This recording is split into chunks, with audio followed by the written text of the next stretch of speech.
레위기서 1장 1절부터 9절까지의 말씀을 함께 봉독하도록 하겠습니다. 1절부터 9절까지의 말씀입니다. 시작. 여호와께서 회막에서 모세를 부르시고 그에게 말씀하여 이르시되 이스라엘 자손에게 말하여 이르라. 너희 중에 누구든지 여호와께 예물을 드리려거든 가축 중에서 소나 양으로 예물을 드릴지니라. 그 예물이 소의 번제이면 흠없는 수컷으로 회막문에서 여호와 앞에 기쁘게 받으시도록 드릴지니라. 그는 번제물의 머리에 안수할지니 그를 위하여 기쁘게 받으심이 되어 그를 위하여 속죄가 될 것이라. 그는 여호와 앞에서 그 수송아지를 잡을 것이요 아론의 자손 제사장들은 그 피를 가져다가 회막문 앞 제단 사방에 뿌릴 것이며 그는 또 그 번제물의 가죽을 벗기고 각을 뜰 것이요 제사장 아론의 자손들은 제단 위에 불을 붙이고 불 위에 나무를 버려놓고 아론의 자손 제사장들은 그 뜬 각과 머리와 기름을 제단 위에 불 위에 있는 나무에 버려놓을 것이며 그 내장과 정강이를 물로 씻을 것이요 제사장은 그 전부를 제단 위에서 불살라 번제를 드릴지니 이는 화제라 여호와께 향기로운 냄새니라. 아멘. 오늘은 첫 번째 시간으로 이제 번제에 대한 말씀을 드리려고 합니다. 하나님께서 제사를 말씀하시면서 가장 먼저 말씀하신 것이 번제입니다. 번제는 어떤 제사인가 하면 제물을 완전하게 불태워 드리는 제사입니다.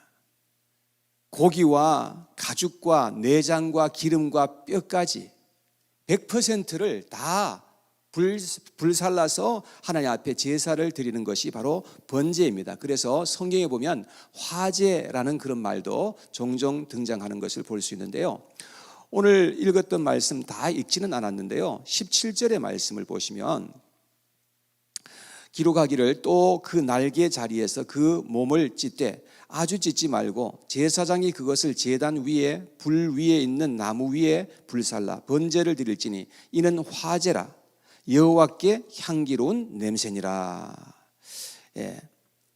이 번제는 하나님께서 가장 기뻐하시는 제사로 알려져 있는데 모든 제사가 다 귀한 것이고 기뻐하시는 것이지만 이 번제는 제사 중에서도 가장 으뜸이라고 하는 그런 제사로 알려져 있습니다. 사무엘상 15장 22절에 보면 기록하기를 번제와 그 다른 제사를 그의 목소리를 청종하는 것을 좋아하심 같이 좋아하시겠나이까. 번제와 다른 제사입니다. 그러니까 번제가 가장 하나님께 으뜸되는 제사인 것임을 의미하고 있는 것이죠. 번제를 위한 제물은 송아지나 양이나 염소, 비둘기로 드렸는데요. 송아지와 양과 염소를 드릴 때는 항상 수컷으로만 드려라 하신 것을 볼 수가 있고요. 3절 말씀에 보면 그 예물이 소의 번제이면 흠없는 수컷으로 회막문에서 여호와 앞에 기쁘시게 받으시도록 드릴지니라. 자, 여기에서 중요한 포인트는 뭐냐 하면 여호와 앞에 기쁘시게 받으시도록 하는 말씀입니다. 그럴 때에 하나님께 기쁘시도록 드릴 수 있는 그런 제사가 될 때에 하나님께 향기로운 냄새가 된다라고 했습니다. 여러분, 우리도 예배를 드릴 때에 하나님께서 기쁘시게 받으시도록 드리는 예배가 있고 그렇지 못한 예배가 있잖아요. 우리가 항상 하나님을 예배하는 예배자들은 하나님께 포커스가 있어야 되고 하나님께서 기뻐하시는 예배가 무엇인지를 생각해야 됩니다. 내가 어떻게 하면 하나님께서 기뻐 받으시는 예배가 될까라는 것이 관심이 있어야 되는 거죠. 그래서 성경에 찾아보고 하나님께서 기뻐하시는 제사가 되려면 어떻게 해야 되는지를 찾아보는 겁니다. 그래서 어떻게 하든지 하나님께서 원하시고 하나님께서 기뻐 받으시는 그런 향기로운 제사가 어떤 것인지를 알아서 그렇게 순종하면서 나갈 때에 하나님께서 그런 예배를 너무나 귀하게 받으신다는 거죠. 그래서 이렇게 하나님께 기쁘시게 받으시도록 드리는 그런 예배가 제사가 되기 위해서는 어떻게 해야 되는가 하는 것을 우리에게 말씀해 주고 있습니다. 첫째는 하나님이 기뻐하시는 제사가 되려면 번제물의 머리에 안수를 해야 된다라고 했어요. 자, 4절 말씀해 보세요. 그는 번제물의 머리에 안수할지니 그를 위하여 기쁘게 받으심이 되어 그를 위하여 속죄가 될 것이라. 그렇죠? 안수할 때에 하나님께서 기쁘게 받으심이 된다는 거예요. 그래서 그를 위해서 속죄가 이루어진다라고 성경은 말씀하고 있습니다. 자, 번제물의 머리에다가 손을 얹고 안수하는 것이 무엇이 그렇게 중요한가 하는 것입니다. 여러분, 제주가 이제 짐승을, 예를 들어서 소를 가지고 왔습니다. 송아지를 가지고 와서 하면은 누가 손을 머리에 얹고 안수하는가 하면 제사장이 하는 것이 아니고 제주가 직접 하는 겁니다. 죄를 지은 죄인이 이제 짐승을 가지고 와요. 그래서 그 짐승의 머리에다가 안수를 하는 것입니다. 그러면 그를 위하여 기쁘게 받으심이 되고 속죄가 된다, 이렇게 말씀을 하고 있거든요. 이 안수한다는 것은 무슨 의미가 있는가 하면 나에게 있는 것이 이쪽으로 옮겨간다라는 그런 의미가 있습니다. 그래서 우리가 짐승에게 안수할 때에 우리의 모든 죄가 짐승에게로 옮겨지고 이 짐승은 우리의 죄를 짊어지고 죽임을 당한다, 그런 말이에요. 그래서 예수님은 우리의 죄를 대신 짊어지시고 대속의 제물로서 십자가 위에서 희생이 되셨다는 것을 의미하고 있는 것이죠. 욥은 욥기서 19장 25절에 예언합니다. 이런 예언을 했어요. 내가 알기에는 나의 대속자가 살아계시니 마침내 그가 땅 위에 서실 것이라 그랬어요. 여러분, 예수님이 오시기 전에 욥은 약 한 2000년 전에 살았던 인물로 그렇게 추정되거든요. 그런데 그 당시에 그는 나의 대속자가 살아계신다는 것을 알았다는 거예요. 자기를 대속할 자가 있었다는 거예요. 그런데 마침내 그가 땅 위에 서실 것이라. 언젠가는 그 대속자가 이 세상에 오실 것을 이미 예견하고 예시하고 바라보았던 겁니다. 근데 예수님께서는 마침내 여러분과 저의 대속자로 이 땅 위에 실제로 오셨거든요. 그래서 이 세상에 육신을 입으시고 이 세상에 이 땅을 밟으셨던 것입니다. 마태복음 20장 28절에 보면 예수님께서 이런 말씀을 하셨어요. 인자가 온 것은, 자기 자신을 인자라고 하신 겁니다. 인자가 온 것은 섬김을 받으려 함이 아니라 도리어 섬기려 하고 자기 목숨을 많은 사람의 대속물로 주려 함이라. 예수님이 오신 거 우리한테 섬김 받으려 온 거 아니잖아요. 이 세상에 있는 모든 사람들은 다 섬김을 받기 위해서 왔지만, 그러나 예수님만은 우리에게 섬김을 받기 위해서 온 것이 아니라 우리를 섬기기 위해서 오셨다는 겁니다. 그리고 섬기는 것으로 끝난 것이 아니라 자기 자신을 우리를 위한 대속물로 내어주시기 위해서 예수님이 오셨다고 말씀하고 있습니다. 갈라디아서 1장 4절에 보니까 기록하기를 그리스도께서 하나님 곧 우리 아버지의 뜻을 따라 이 악한 세대에서 우리를 건지시려고 우리 죄를 대속하기 위하여 자기 몸을 주셨으니 그랬습니다. 이 악한 세대에서, 심판받아 마땅한 이 세상에서 주님께서는 우리를 대속하시려고, 우리를 그냥 버려두시면 우리는 세상의 모든 그 죄악을 짊어지고 우리는 대신 형벌을 받아야 되고 우리는 심판을 당해야 할 수밖에 없는데, 거기서 건져주시려고 주님께서 우리를 대속하여 주셨다고 그렇게 말씀하고 있는 겁니다. 그런데 우리는 예수님의 머리에 안수할 수가 없잖아요. 2000년 전에 오신 예수님, 어떻게 그 머리에 우리가 안수할 수 있습니까? 그러나 성경에 보면 하나님 아버지께서 우리의 모든 죄를 예수님에게 전가시키셨다고 그렇게 말씀을 하고 있거든요. 이사야서 53장 6절에 보니까 기록하기를 우리는 다 양 같아서 각기 제 갈 길로 갔거늘 여호와께서는 우리의 모두의 죄악을 그에게 담당시키셨도다.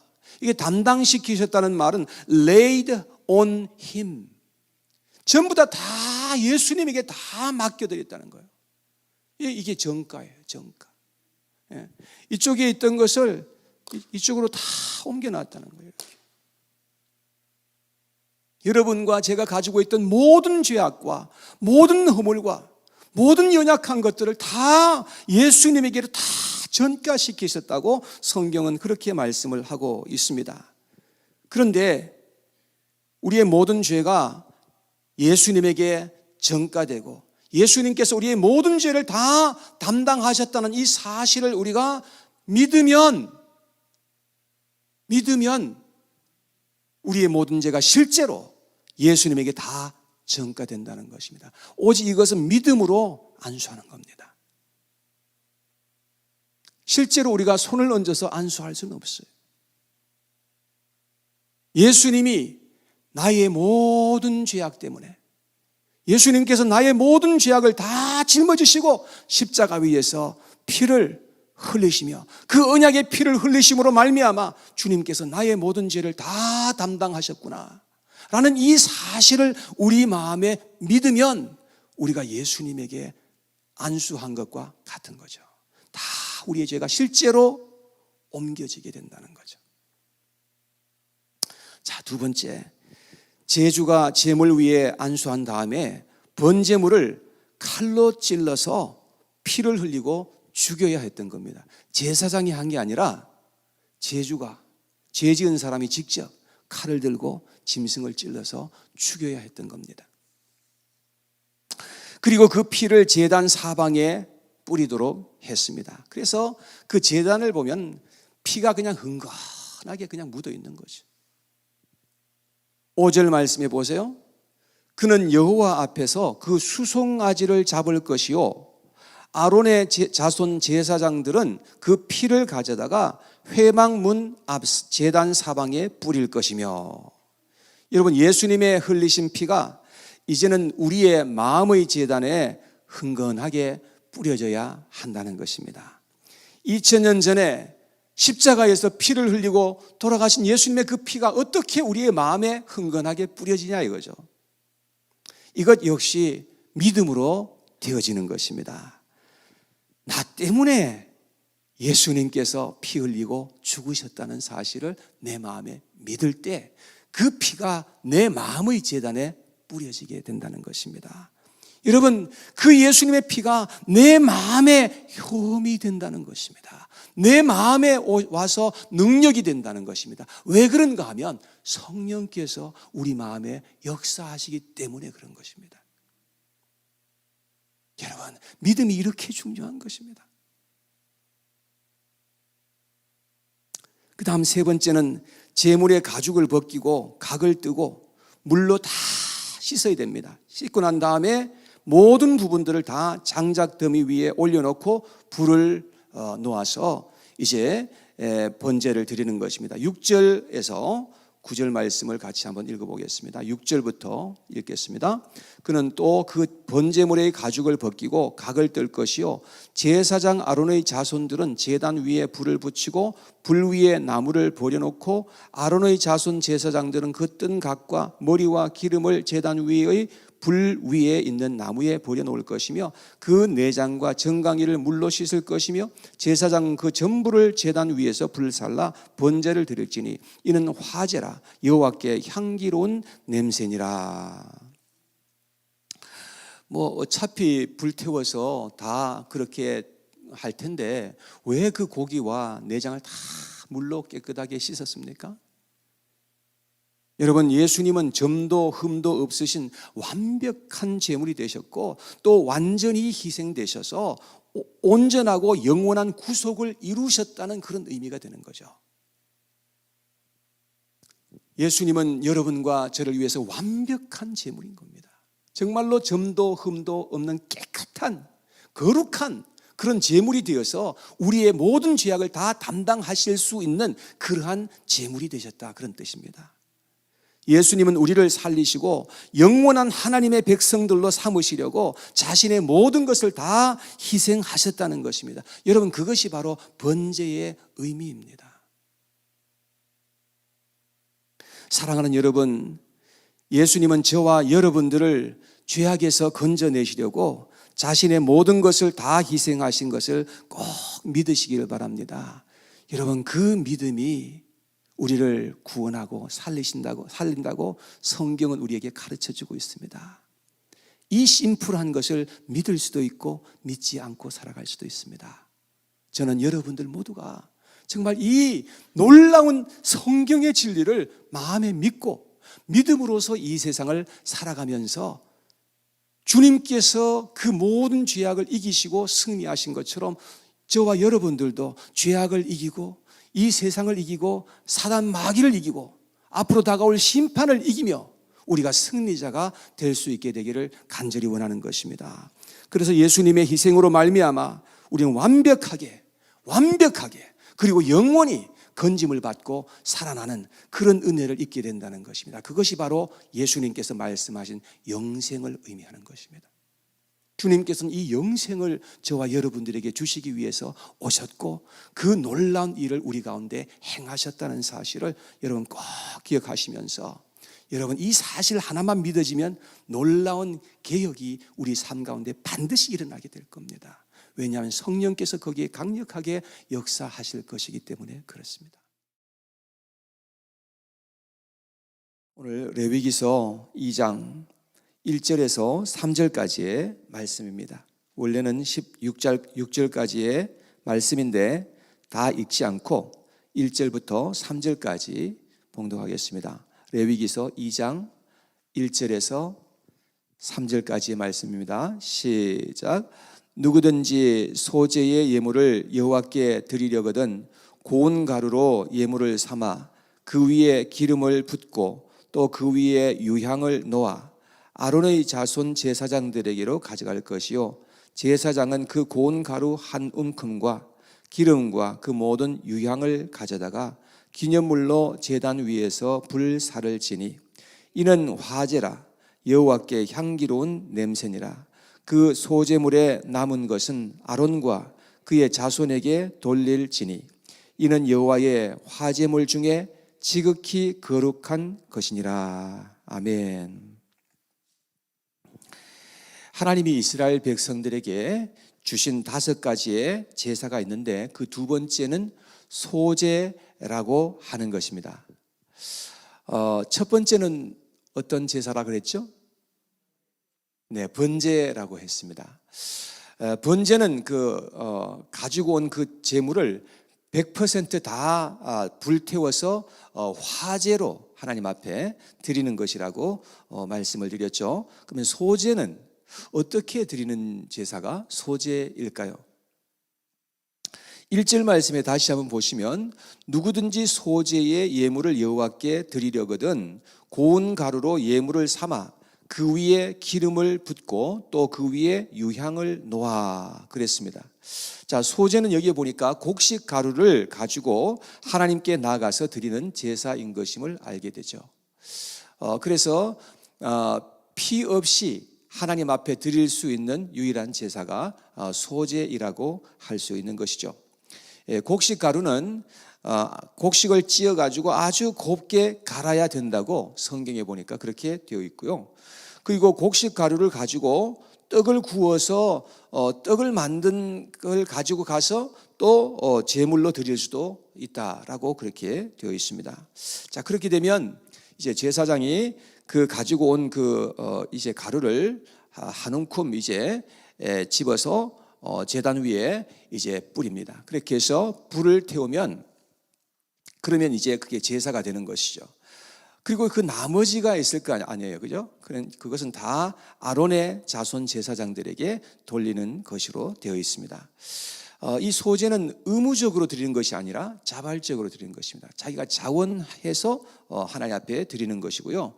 번제를 드릴 때 제사장들이 얼마나 수고합니까? 짐승을 잡아와서 잡는 그 과정이 얼마나 비참한지 모릅니다. 근데 그렇게 수고해서 짐승을 100% 다 불태워 드리니까 남는 게 하나도 없는 것입니다. 그러면 제사장들은 수고만 하고 하나도 받는 것이 없습니다. 그래서 번제와 함께 드리는 것이 소제이며 화목제물입니다. 그래서 소제를 드리고 나면 제사장들에게 돌아가는 것이 있었습니다. 자, 그러면 이 소제는 어떤 의미의 그 영적인 진리가 있는 것일까요? 여기에 대해서 한번 같이 말씀을 나누고 함께 은혜 받고자 합니다. 첫째, 소제는 완전한 희생을 의미하는 것인데요. 곡식이 가루가 되어지기까지의 그 과정을 한번 생각해 보시면 도움이 될 것입니다. 곡식이 추수가 되면 껍질이 먼저 벗겨져야죠. 그리고 곡식이 절구에 들어갑니다. 요즘은 절구가 없지만 옛날에는 절구가 다 있었어요. 그래서 절구에 들어가서 찧어져야 하는 것입니다.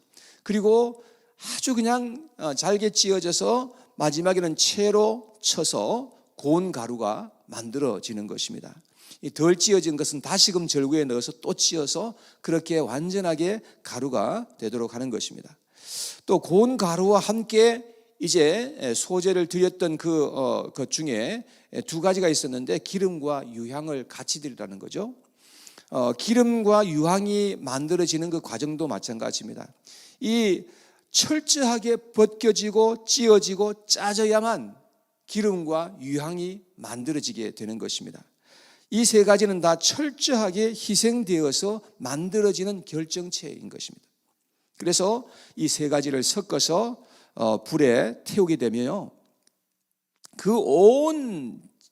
그야말로 성소와 그 주변에 있는 곳까지 다 그냥 그 향기로운 냄새가 진동하게 되는 것입니다. 이렇게 해서 하나님께서 기뻐 받으시는 그런 냄새가 되었던 것입니다.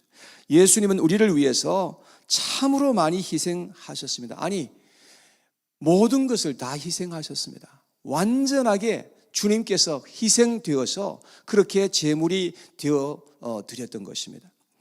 예수님은 먼저 하늘의 영광을 다 버리셨습니다.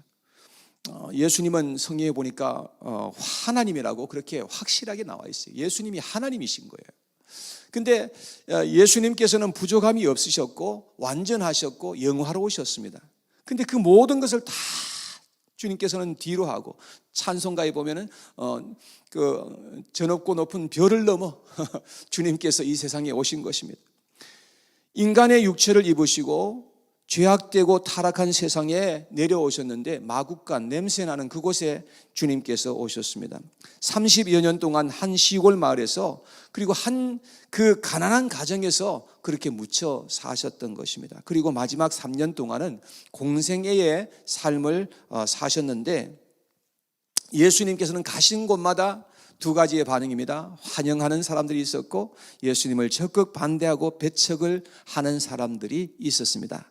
주로 가난하고 소외되고 병든 자들에게는 예수님이 환영을 받으셨습니다. 그러나 부자들과 권력자들과 높은 지위에 있는 자들에게는 주로 반대를 받으시고 충돌하셨던 것을 볼 수 있습니다. 마지막에는 세상의 권력자들에 의해서 말할 수 없는 수모와 고통을 당하셨고 철저히 버림을 당하셨습니다. 그래서 예수님은 온몸에 채찍을 맞으시되 몸이 그야말로 너덜너덜해질 정도로 그렇게 심하게 채찍에 맞으셨고요. 가시에는 그 가시 면류관을 쓰셨는데요, 피가 그야말로 흥건하게 얼굴을 타고 내려올 정도로 그렇게 가시 면류관을 쓰셨고요. 양손과 양발에는 그 큰 대못을 박히셨고 옆구리에는 창을 찔리셨습니다. 그리고 십자가 위에서 처절한 죽음을 6시간 동안 매달려 있으시면서 처절하게 그렇게 죽음을 당하시고, 그리고 마지막에는 무덤 속에까지 장사되셨고 그 무덤 입구를 큰 돌로 가로막았던 그러한 일이 있었습니다. 예수님은 그야말로 말할 수 없는 희생을 다 당하셨던 것이죠. 그러한 희생은 하나님께서 기뻐 받으실 만한 그런 향기로운 냄새가 되었다고 하는 것입니다. 자, 1절 2절 말씀을 다시 한번 봐주세요. 1절 2절 말씀입니다. 누구든지 소제의 예물을 여호와께 드리려거든 고운 가루로 예물을 삼아 그 위에 기름을 붓고 또 그 위에 유향을 놓아 아론의 자손 제사장들에게로 가져갈 것이요, 제사장은 그 고운 가루 한 움큼과 기름과 그 모든 유향을 가져다가 기념물로 제단 위에서 불사를 지니 이는 화제라 여호와께 향기로운 냄새니라. 여러분, 예수님의 희생이 어떻게 하나님께 기쁨이 되고 향기가 될 수 있었습니까? 여러분, 예수님은 하늘의 미랄이 되어서 땅에 떨어져서 철저하게 희생이 되셨습니다. 그렇게 하심으로 말미암아서 수많은 열매가 맺어집니다. 수많은 그 죄인들이 하나님께로 돌아와서 죄악된 삶을 버리고 이제는 거룩한 생활을 하는 그런 하나님의 백성들이 되게 된 것입니다. 그러므로 말미암아서 예수님의 그 희생은 하나님 아버지께 향기로운 냄새가 되고 기쁨을 주었던 것입니다. 하나님께 큰 영광이 되었다는 것입니다. 우리에게는 예수님의 그 철저한 희생은 우리에게 너무나 죄송한 것입니다. 주님을 생각할 때마다 우리는 너무나 죄송해서 정말 몸둘 바를 알 수 없는 것입니다. 너무나 주님 앞에 죄송합니다. 동시에 너무나 기쁩니다. 여러분, 예수님께서 희생되지 않으셨으면 우리는 소망이 없는 거죠. 예수님께서 희생되신 것은 참으로 너무나 고통스러운 것이고 너무나 우리에겐 죄송한 일이지만 동시에 우리에겐 기쁠 수밖에 없는 겁니다. 주님의 그 희생이 아니면 우리가 어찌 하나님의 백성이 될 수가 있겠으며 우리가 어찌 이 세상에서 참으로 승리하는 삶을 살 수가 있는 것이겠습니까? 그런데 소제물과 함께 드리지 말아야 하는 것이 두 가지가 나옵니다. 11절에 보겠습니다. 11절에 보면 너희가 여호와께 드리는 모든 소제물에는 누룩을 넣지 말지니 너희가 누룩이나 꿀을 여호와께 화제로 드려 사르지 못할지니라. 자, 왜 누룩과 꿀을 절대로 넣어서는 안 된다 이렇게 말씀하신 것일까요? 누룩은 부풀리게 하는 거죠. 예, 이 과장하는 어떤 의미가 있고요. 그리고 성경에 보니까 부패의 상징으로 그렇게 나와 있습니다. 그래서 누룩을 넣지 말라는 겁니다. 그리고 꿀은 세상의 유혹을 상징하는 것이기도 합니다. 물론 좋을 때 사용되기도 했습니다. 그렇지만 또 한편으로는 세상의 유혹을 상징하는 거예요. 잠언서 5장 3절에 보니까 기록하기를 대저음녀의 입술은 꿀을 떨어뜨리며 그 입은 기름보다 미끄러우니라. 그래서 이 꿀은 이 세상의 그 유혹을 가리키는 것인데 이러한 그러니까 하나님께 드리는 이 소제물에 세상의 그 어떤 부정한 것도 가미해서는 안 된다라는 의미죠. 예수님의 모든 희생은 정말로 가식됨도 없었고 불의함도 전혀 없었고 전적으로 우리를 위한 그러한 제물로서 깨끗하고 순수하며 온전한 제물로서 하나님 앞에 올려드릴 수 있었던 것입니다. 그래서 주님께서 우리를 위해서 드려졌던 그 소제물 그 가운데 하나님께서 이러한 의미를 담고 있는 것을 볼 수 있습니다. 그런데 한 가지 추가해서 드려야 하는 것이 또 하나 있었어요. 13절 말씀에 보세요. 내 모든 소제물에 소금을 치라. 내 하나님의 언약의 소금을 내 소제에 빼지 못할지니 내 모든 예물에 소금을 드릴지니라. 자, 왜 소금을 왜 함께 드리라 했을까요?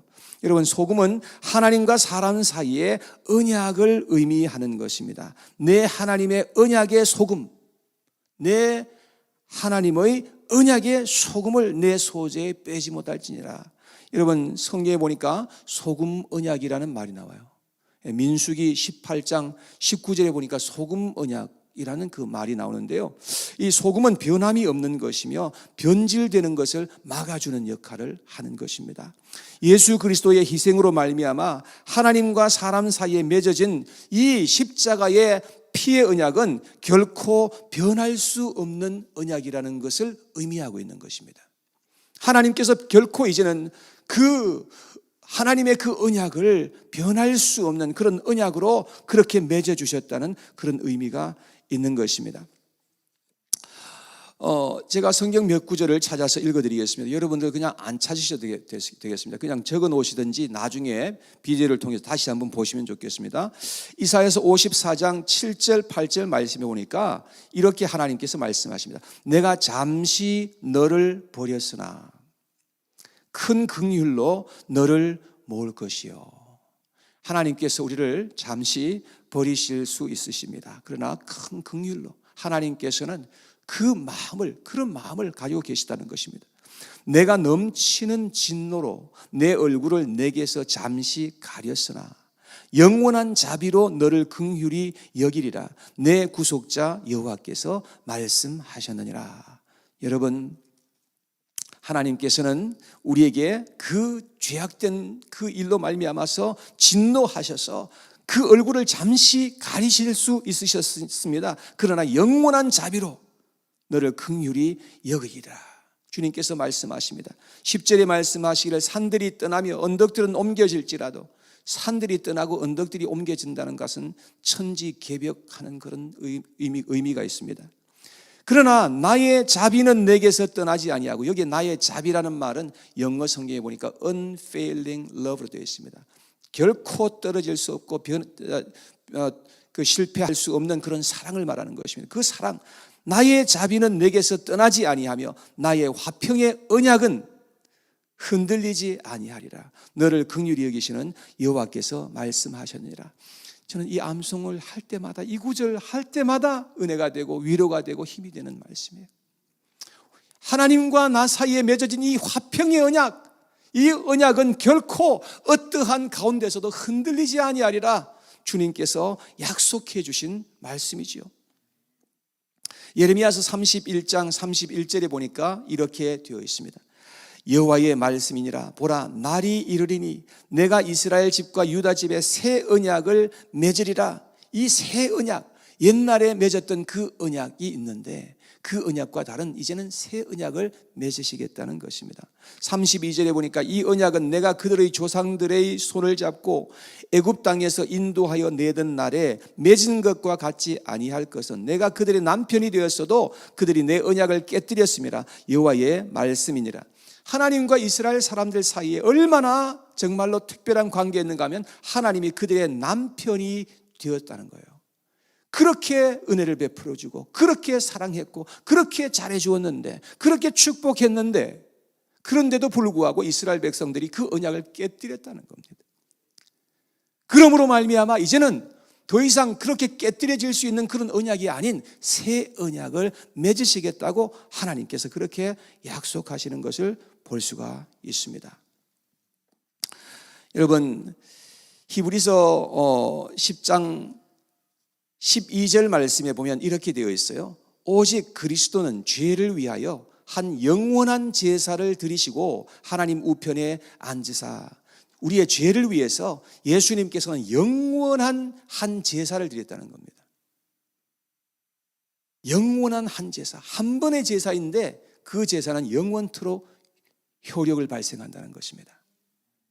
영원한 한 제사를 드렸다는 것입니다. 그리고 14절에 말하기를 그가 거룩하게 된 자들을 한 번의 제사로 영원히 온전케 하셨느니라. 예수님의 제사는 한 번의 제사인데 영원한 제사이며 그 한 번의 제사로 영원히 우리를 온전케 하시는 제사이라는 것입니다. 그리고 17절에 말씀하기를 또 그들의 죄와 그들의 불법을 내가 다시 기억하지 아니하리라 하셨으니, 우리의 모든 죄와 불법을 다시금 기억하지 않으시겠다고 약속하십니다. 그리고 18절에 말씀하시기를 이것들을 사하셨은즉 다시 죄를 위하여 제사 드릴 것이 없느니라. 더 이상 다른 제사가 필요치 않다는 거예요. 그 한 번의 제사가 영원히 유효하기 때문에 오늘 여러분과 저에게도 그 제사는 동일하게 유효하다는 사실입니다. 여러분, 우리가 어떻게 죄사함을 받습니까? 이렇게 예배를 드린다고 죄사함이 됩니까? 우리가 어떤 선행을 한다고 해서 그게 죄사함이 됩니까? 아무것도 죄사함이 될 수 있는 것은 없습니다.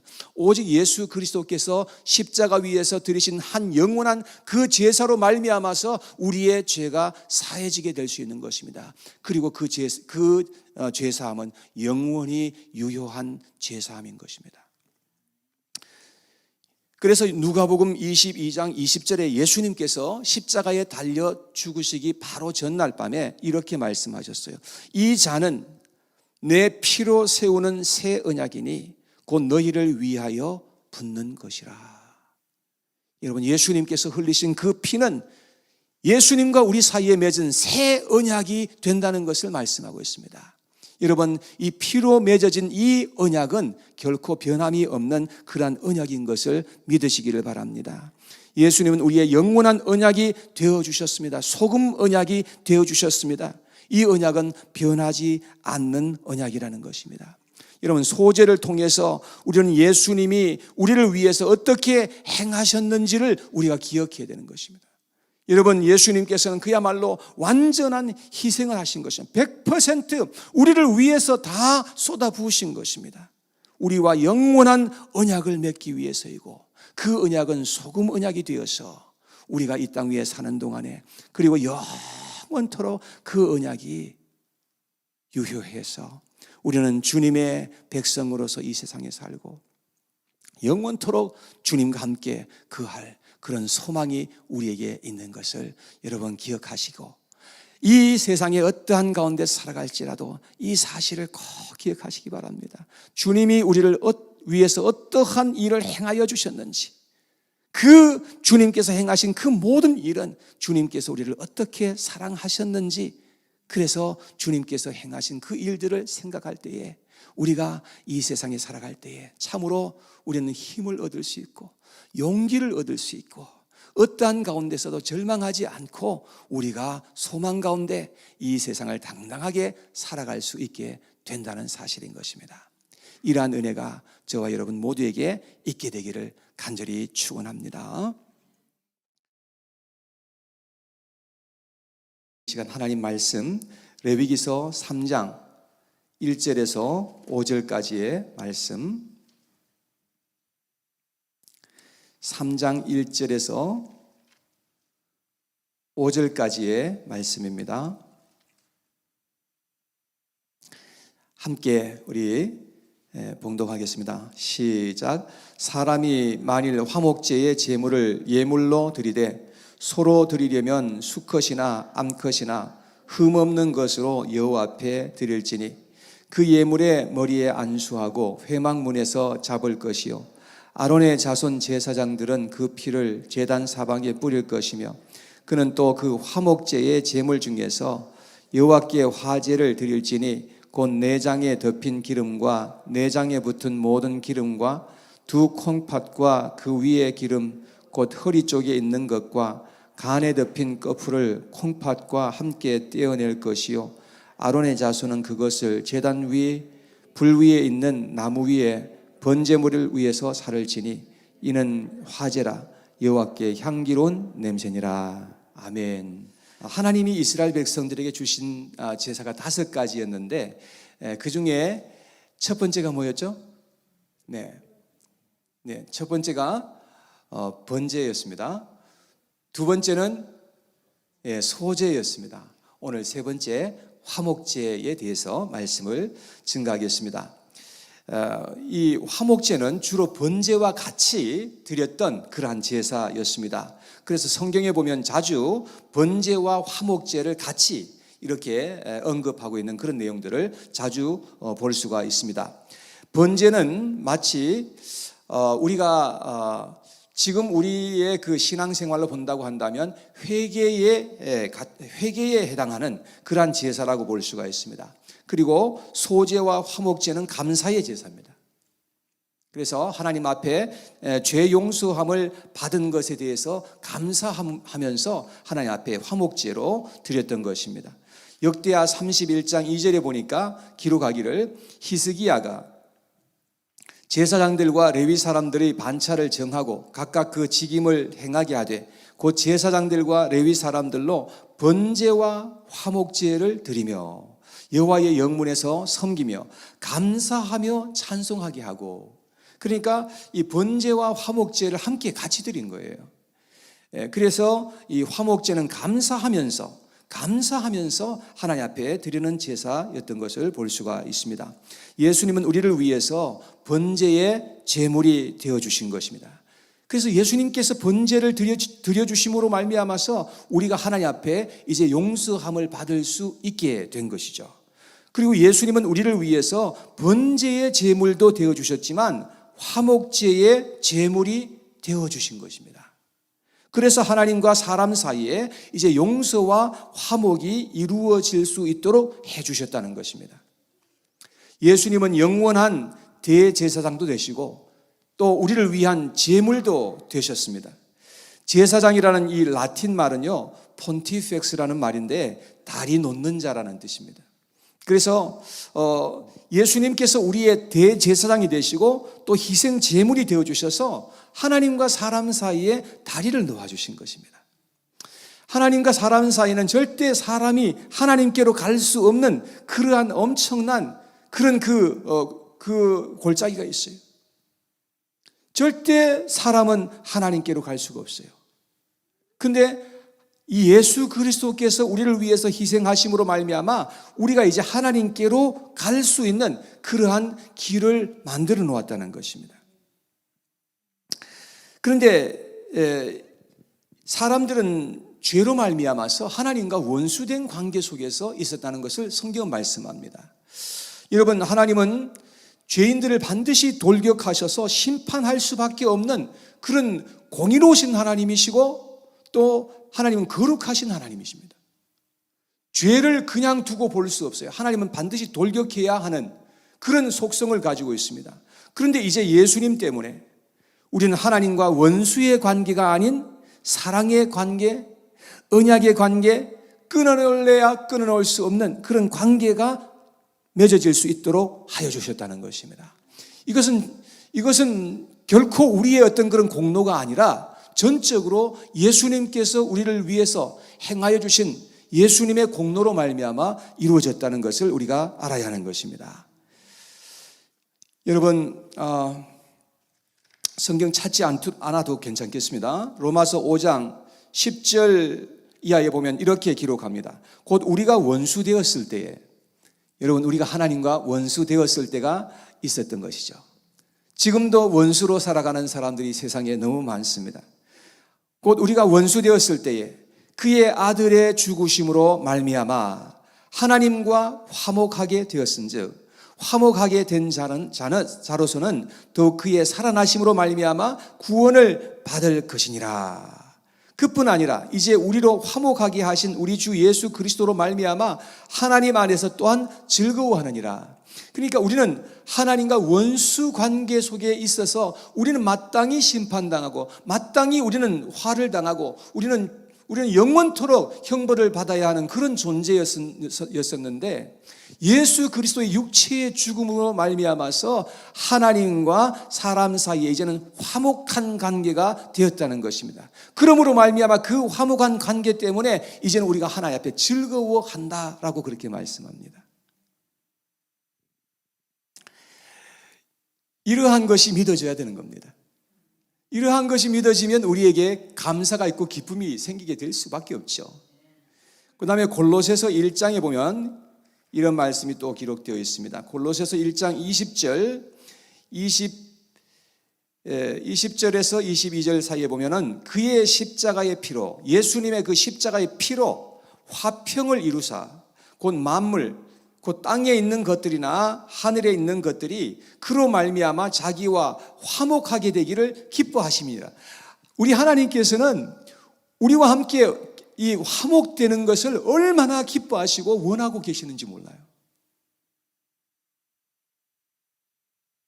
예를 들어서 어떤 아들이 아버지 앞에 막 그냥 아주 못되게 하고 그냥 떠나버렸어요. 근데 어디 가서 살아? 근데 아버지는 어떨까요? 아무리 아버지에게 못되게 그렇게 했어도 아들이 돌아오기를 간절히 원하죠. 다시금 화목된 관계 속에서 한 집에 살고 싶은 그런 마음이 간절하겠죠. 그와 같이 하나님께서도 이렇게 우리와 화목되기를 기뻐하신다는 것을 성경은 말씀합니다. 그리고 21절에 말하기를 전에 악한 행실로 멀리 떠나 마음으로 원수가 되었던 너희를. 여러분, 우리가 악한 행실이 있는 거예요. 우리 속에 원흉 같은 죄가 있는 거예요. 이 죄로 말미암아서 우리는 악하게 살 수밖에 없었어요. 우리는 이기적으로 살 수밖에 없고 욕심 사납게 살 수밖에 없었고 우리는 죄악되게 살 수밖에 없는 존재예요. 그래서 우리는 하나님과 멀리 떨어져 버렸다는 거. 우리와 하나님 사이와 간격이 멀어져 버렸다는 것입니다. 그래서 우리가 마음으로 하나님과 원수처럼 되어서 그렇게 살아갔다고 성경은 말씀해 주고 있습니다. 그러나 이제는 그의 육체의 죽음으로 말미암아 화목하게 하사 너희를 거룩하고 흠없고 책망할 것이 없는 자로 그 앞에 세우고자 하셨으니. 여러분, 예수 그리스도의 육체의 죽음으로 말미암아 이제는 너희와 화목하게 하셨다고 말씀합니다. 그리고 우리를 하나님 앞에서 거룩하고 흠이 없는 자로 세우려고 그렇게 하신다는 겁니다. 여러분, 우리에게 아직도 허물이 있죠. 연약함이 있죠. 그렇지만 하나님께서 우리를 보실 때에 이미 우리를 의롭게 보아주신다고 말씀하고 있습니다. 하나님은 우리에게 이미 너는 하나님의 아들이야, 너는 내 딸이야, 너는 내 것이야 라고 하나님께서 이미 그렇게 삼아주셨다는 것입니다. 이미 관계가 맺어졌다는 것입니다. 그러니까 지금 연약해도, 지금 우리가 하나님 앞에서 부족한 것이 있어도 이 사실을 우리가 반드시 기억하고 이 사실을 붙들어야 되고 이 진리 안에서 살도록 해야 된다는 것입니다. 여러분, 부족한 거 누가 모릅니까? 다 알죠. 하나님이 모르시겠어요? 우리 주변에 있는 사람들이 모르겠어요? 다 부족한 것이 있습니다. 그러나 하나님께서 이미 예수 그리스도께서 우리를 위해서 행하여 주신 그 일로 말미암아 이미 우리를 받아주신 거예요. 이미 하나님의 자녀로 만들어 주셨단 말입니다. 그 사실을 우리가 확실하게 우리가 기억하고 우리 마음으로 믿어드리고 그 사실을 우리가 인정하고 고백하고 선포하며 날마다 그 안에서 살아가는 것입니다. 넘어졌다면 다시금 일어나는 겁니다. 여러분, 그래서 우리는 하나님과 우리 사이에 무엇보다도 화목된 관계가 이루어져야 된다는 것입니다. 우리가 만일 하나님과 화목의 관계에 있지 않게 되면 우리는 반드시 정죄를 받을 수밖에 없고 화를 당할 것이며 심판을 면치 못한다는 것을 알아야 합니다. 사람들과 함께 살아갈 때에도 화목한 관계에 있으면 행복합니다. 부부가 함께 한 집에 살면서 여러분 화목한 관계가 있어 보세요. 행복합니다. 집에 가면 행복해요. 여러분, 이와 마찬가지로 하나님과도 우리가 화목한 관계에 있을 때 행복하게 되어 있습니다. 여러분, 그래서 우리는 무엇보다 하나님과 나 사이에 화목의 그 관계가 이루어지고 그래서 주님과 함께 행복하고 그 안에서 살아갈 때에 하나님께서 우리에게 누리게 하시는 그 은혜를 우리가 누리면서 살아갈 수가 있게 된다는 것입니다. 그래서 욥기서 22장 21절에 보면 말하기를 너는 하나님과 화목하고 평안하라. 그리하면 복이 내게 임하리라 라고 말씀하고 있는 것입니다. 우리는 예수 그리스도로 말미암아 진정한 화목이 이루어져야 할 줄로 믿습니다. 화목 제사의 특징은요, 피는 흘려가지고 제단 사방에 뿌렸습니다. 그리고 기름과 콩팥만 이제 다 이것을 분리해가지고 모든 그 내장에 있는 그 기름들이 있죠. 그런 걸 다 분리해서 그래서 그것들은 불태워서 드렸던 것입니다. 그리고 나머지 모든 고기 부분들, 머리와 온 몸에 있는 모든 고기들은 다 함께 사람들이 먹도록 하였던 것입니다. 콩팥을 왜 하필이면 모든 그런 장기들이 많은데 콩팥을 같이 이렇게 불태우라 했을까? 이 콩팥은 피를 거르는 역할입니다. 그래서 아마도 그러다 보니까 기름기가 그 부위에 많이 있어서 그렇지 않을까라는 생각을 합니다. 그래서 기름과 콩팥을 드리라고 그렇게 말씀한 것입니다. 기름 타는 냄새가 얼마나 고소하고 향기로운 것입니까? 그래서 하나님께서 그 냄새를 흠양하고 그 냄새로 말미암아서 하나님께서 기뻐하신다고 말씀합니다. 3절 말씀에 오늘 레위기서 본문으로 다시금 돌아가야 되겠죠?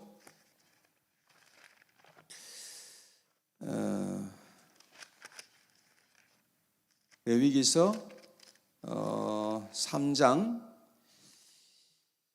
3절 말씀에부터 보면 그는 또 그 화목제의 제물 중에서 여호와께 화제를 드릴지니 곧 내장에 덮인 기름과 내장에 붙은 모든 기름과 두 콩팥과 그 위에 기름 곧 허리 쪽에 있는 것과 간에 덮인 꺼풀을 콩팥과 함께 떼어낼 것이요 아론의 자손은 그것을 제단 위에 불 위에 있는 나무 위에 번제물 위에서 살을 지니 이는 화제라 여호와께 향기로운 냄새니라. 자, 그래서 피와 기름은 성경에 보니까 하나님의 것이라고 그렇게 말씀합니다. 그래서 피와 기름은 생명을 상징하는 것입니다.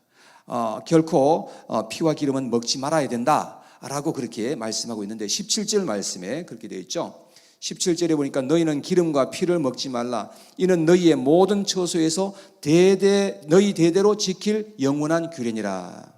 자, 그러나 이것은 지금 현재 여러분과 저에게는 피와 기름을 먹지 않도록 율법적으로 그렇게 규정할 필요는 없다고 저는 그렇게 생각합니다. 다만 건강을 위해서 우리가 이런 것을 먹는 것을 굉장히 조심해야 할 필요는 있다고 생각합니다. 화목 제사를 드리고 난 후에 앞쪽에 있는 다리는 이 번쩍 고개를 들어가지고 흔듭니다. 그래서 그것을 요제라 그래요. 그리고 뒷다리는 이것을 그냥 번쩍 들었다가 내려놓는 것이, 이것은 거제라고 그럽니다. 요제라는 말은 흔들었다는 말이고 거제라는 말은 들었다는 그런 뜻입니다. 그래서 이러한 부분들은 다 제사장들의 몫으로 주어야 했던 것입니다. 이것은 가장 좋은 부분들을 이제 제사장들이 차지를 했고요. 그 나머지의 모든 부분들은 그 자리에서 다 먹도록 해야 했습니다. 절대로 남았다고 싸가지고 갈 수가 없습니다. 그리고 하루나 이틀 만에 다 먹어야지, 그렇지 않으면 제사가 무효가 되어버리는 것입니다. 그래서 제물을 하루나 이틀에 다 먹으려면 어떻게 해야 하는 것입니까? 어떻게 해야 그 많은 고기를 혼자서 어떻게 다 먹어요? 이웃을 초청해야 되는 겁니다. 사람들을 초청해서 함께 식사를 하고 함께 거기서 만찬을 하게 되는 것입니다. 그래서 화목제는 성만찬의 모형이라고 하는 것이죠. 수직적으로 하나님과 화목이 이루어진 사람들은 이제는 수평적으로 사람들과 화목이 이루어져야 한다는 그런 의미인 것입니다. 예수님을 통해서 우리는 서로 화목된 관계에서 살아야 된다라고 하는 것을 우리가 교훈을 얻을 수가 있습니다. 예수님은 이웃과 화목한 관계가 아니라고 한다면 우리는 하나님과도 바른 관계에 나아갈 수가 없다라고 단정해서 말씀하고 있습니다. 그래서 예수님께서 산상수훈에서 가르쳐 주신 말씀에 보면 예배를 드리러 왔다가 마음에 걸리는 사람이 생각이 나거든 예물을 그 자리에 두고서 먼저 가서 화해하고 난 다음에 와서 그 예물을 드리고 예배를 드리라. 예수님께서 그렇게 말씀하신 것을 볼 수가 있습니다. 여러분, 그래서 예배하는 자들은 반드시 이웃과 화목해야 된다는 것입니다. 여러분, 이것은 우리에게 주신 하나님의 명령이요 사명입니다. 이것이 먼저 이루어지지 않게 되면 우리는 하나님과 바른 관계 속에 절대로 나아갈 수가 없다는 것을 전제하고 있는 것입니다. 그래서 히브리서 12장 14절에 말씀하시기를 모든 사람과 더불어 화평함과 거룩함을 따르라. 이것이 없이는 아무도 주를 보지 못하리라. 여러분, 여기에 보니까 모든 사람이에요. 내가 좋아하는 사람, 내 마음에 드는 사람만이 아니에요. 심지어는 예수님께서 말씀하시는 것을 보면 원수까지라도 우리 편에서는 적어도 화평해야 된다는 겁니다. 내가 아무리 잘하려고 해도, 내가 아무리 정말로 참으로 좋은 그런 행동을 보여도 어떤 사람들은 나를 미워할 수는 있습니다. 그러나 적어도 내 편에서는 내가 화목한 관계 속에 살도록 최선을 다해야 되고 하나님의 말씀에 순종하면서 나아가도록 해야 되는 것입니다. 그렇게 해서 우리가 화평함과 거룩함을 따르라는 것입니다. 이것이 없이는 아무도 주를 보지 못하리라. 여러분, 이런 말씀을 절대로 간과해서는 안 됩니다. 이런 말씀을 절대로 그냥 흘려버려서는 안 됩니다. 우리는 꼭 이런 말씀을 기억하면서 정말로 우리가 두렵고 떨림으로 하나님 앞에서 간절하게 기도하면서 우리 모든 이웃들과 함께 화목한 관계 속에 들어가서 살고 우리가 정말로 주님의 말씀을 따라 서로 사랑하는 관계 속에서 살도록 해야 한다는 것입니다. 예수님은 우리를 위해서 화목 제물이 되어 주셨습니다. 그래서 하나님께는 향기로운 냄새가 되게 하시고 우리들에게는 생명의 양식이 되게 하셨습니다. 그리고 하나님과 우리 사이에는 화목한 관계를 맺을 수 있도록 하여 주신 것입니다. 이러한 은혜를 입은 사람들은 이제 이웃들과 화목하고 평안한 가운데서 살도록 해야 한다고 말씀합니다. 그것이 하나님을 믿는 참된 믿음의 증거이라고 하는 것입니다. 요한복음 13장 31절, 32절 말씀은 우리 암송구절이기도 하죠. 예수님께서 우리에게 주신 말씀인데요. 내가 새 계명을 너희에게 주노니 너희는 서로 사랑하라. 내가 너희를 사랑한 것 같이 너희도 서로 사랑하라. 너희가 서로 사랑하면 이로써 모든 사람이 너희가 내 제자인 줄 알리라. 예수님께서 그런 말씀을 하셨어요. 여러분, 이 말씀은 예수님께서 우리에게 명령으로 주신 거죠. 새 계명입니다. 그래서 우리가 서로 예수 그리스도 안에서 화목하고 예수 그리스도 안에서 사랑하는 것은, 이것은 우리에게 주신 사명이요 명령이며 우리에게 있어서 존재의 가치가 되는 것입니다.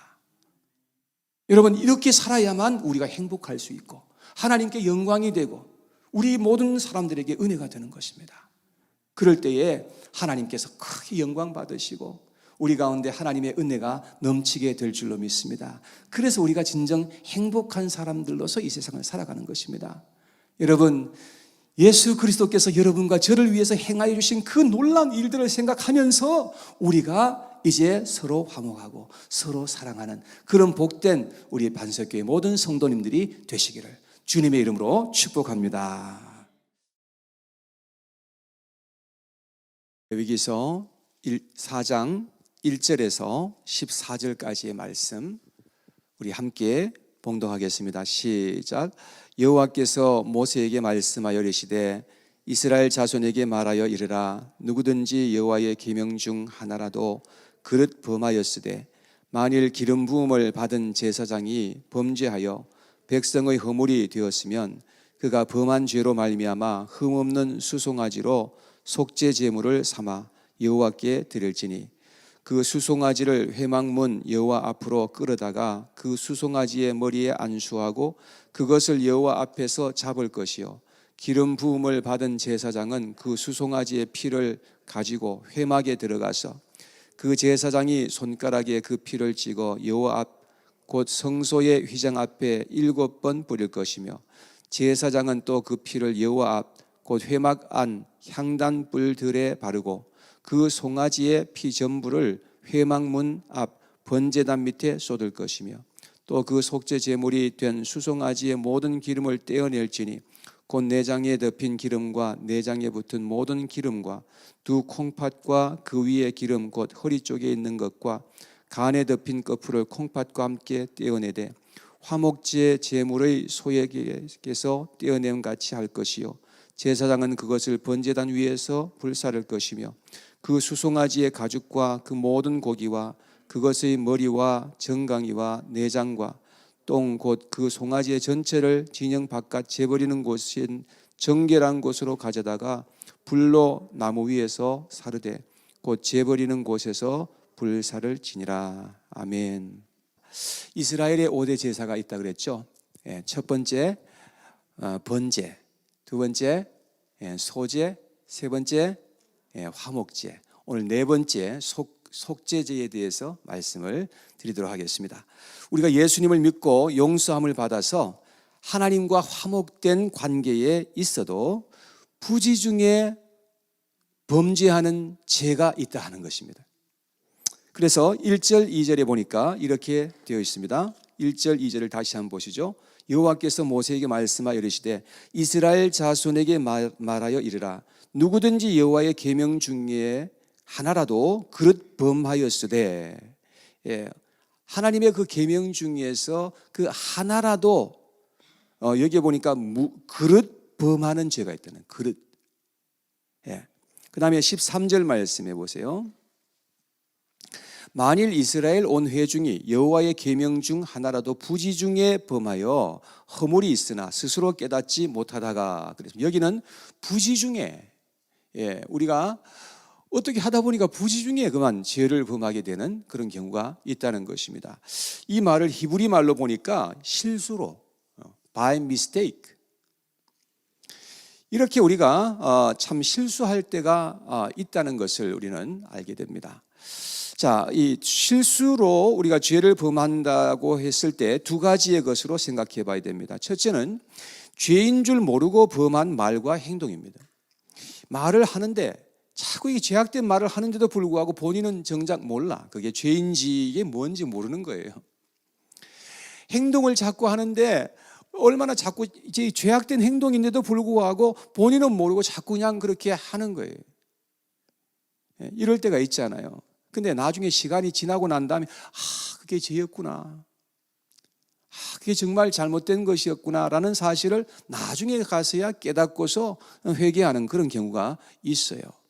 자, 두 번째는 죄인 줄 알지만 인간의 연약함과 유혹에 이끌려서 범죄하는 그런 경우가 있습니다. 여러분, 제자들이 기도해야 되는 거 당연히 알고 있었음에도 불구하고 예수님께서 그렇게 나하고 같이 좀 기도하자 했는데도 불구하고 인간의 연약함 때문에 잠에 떨어지는 거예요. 베드로가 예수님을 부인하면 안 된다는 거, 자기가 부인하지 않겠다고까지 얘기했고 끝까지 예수님을 따르겠다고까지 했으면서도 불구하고 인간의 연약함 때문에 넘어지는 거예요. 해야 할 것은 하지 않고 하지 말아야 할 것은 자꾸 하는 우리의 그 모습이 있다는 것입니다. 이렇게 해서 자꾸 실수로 넘어지는 거예요. 이러한 것이 있는 것을 우리가 압니다. 그래서 예수님을 믿은 후에도 우리에게 자꾸 허물이 생기게 된다는 것입니다. 이때 속죄제를 드려서 우리가 죄 용서함을 받을 수 있도록 그렇게 하나님께서 인도하신 것을 볼 수 있는데, 십자가에 달리신 우리 예수님께서 우리를 위해서 속죄제를 드려주셨고 우리의 허물을 씻어주셨다는 사실도 우리가 기억해야 한다는 것입니다. 속죄제는 다른 제사에 비해서 조금 절차가 까다로웠습니다.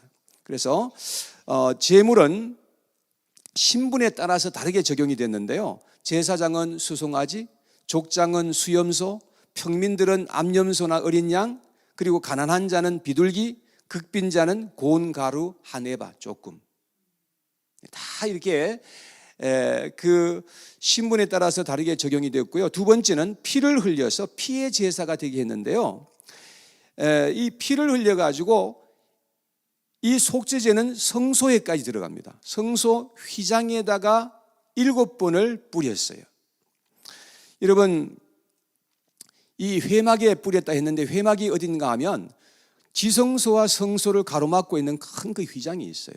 그 휘장이 바로 이 회막이에요. 거기다가 7번을 손가락에 묻혀서 뿌렸단 말이죠. 자, 그래서 이 휘장이라고 하는 것은 하나님의 그 언약궤가 있는 그 하나님의 임재 속으로 들어가는 마지막 그 곳이거든요. 그래서 거기에 7번을 뿌렸다는 것은 완전수입니다. 그래서 하나님께 우리가 이제 나아갈 수 있는 길이 열렸다는 그런 의미이고요, 오직 예수 그리스도의 그 흘리신 피로 말미암아서 우리가 하나님의 임재 속으로 들어간다라는 그런 의미죠. 그래서 예수님께서 십자가에서 운명하시는 그 순간에 그 지성소와 성소를 가로막고 있던 그 휘장이 위에서부터 아래로 찢어졌다고 성경에 그렇게 되어 있어요. 하나님께로 이제 우리가 나아갈 수 있게 되었다, 그런 말이죠. 네. 피를 또 향단에 있는 네 뿔에 발랐다는 것입니다. 이건 무슨 의미입니까? 향단은 기도를 의미하고 있습니다. 이 계시록에 보니까 기도의 향을 피웠다 그랬죠. 기도의 향을 피워서 그런 다음에 휘장을 열고 들어가는 것입니다. 자, 그런데 뿔은 하나님이 죄사하시는 능력을 의미하는 거예요. 뿔은 능력이잖아요. 그래서 우리는 기도를 통해서 하나님께 나아갈 수 있게 되고 하나님께로부터 죄사함을 받는 그런 은혜를 입게 된다는 그런 말씀이죠. 자, 또 피를 번제단 밑에다 갖다 쏟았습니다. 그러니까 완전히 이 속죄제는 피의 제사예요. 이 피를 회막에다 갖다 뿌리고 그 다음에 그 향단 뿔에다가 갖다 또 바르고 그리고 제단 밑에다가 쏟고 그야말로 피의 냄새로 진동했을 것입니다. 자, 그런 다음에 짐승의 기름과 2 콩팥을 제단에서 불태웠던 것입니다. 자, 이 기름이 탈 때 얼마나 고소합니까? 향기로운 냄새가 되도록 하였다는 것입니다. 자, 그 다음 세 번째, 그런 다음에 모든 짐승의 부위와 똥까지도 짐 밖으로 가지고 나가서 불태워서 제사를 드렸던 것입니다. 자, 4장 11절 그리고 12절 말씀해 보니까 그 수송아지의 가죽과 그 모든 고기와 그것의 머리와 정강이와 내장과 똥 곧 그 송아지의 전체를 진영 바깥 재버리는 곳인 정결한 곳으로 가져다가 불로 나무 위에서 사르되 곧 재버리는 곳에서 불사를 지니라. 그러니까 속죄제도 그렇고 번제도 그렇고 짐승의 전부를 완전히 100% 소화한 것이죠. 두 가지 다른 점이 있는데, 한 가지는 번제는 번제단 위에서 불살라 드렸고, 이 속죄제는 번제단이 아니라 그 진영 바깥으로 가서 거기에서 불살라 드리는 것, 이것이 다른 점이었어요. 자, 그래서 왜 이 번제는 번제단 위에서 이 제사를 드렸고, 이 속죄제는 진영 바깥으로 가서 거기에서 이 불태워 드렸을까? 이제 이것을 우리가 생각을 해봐야 되겠죠. 자, 그런데 성경에 보니까 놀라운 말씀이 기록이 되어 있어요. 히브리서 13장에 보니까 이렇게 11절 12절에 보니까 이렇게 되어 있어요. 이는 죄를 위한 짐승의 피는 대제사장이 가지고 성소에 들어가고 그 육체는 영문 밖에서 불사름이라. 그러니까 짐승의 피는 대제사장이 가져가서 성소에 들어갔다는 겁니다. 아까 그 회막에 뿌렸다는 그런 말이죠. 그리고 이제 짐승은 영문 밖에서 불살랐다.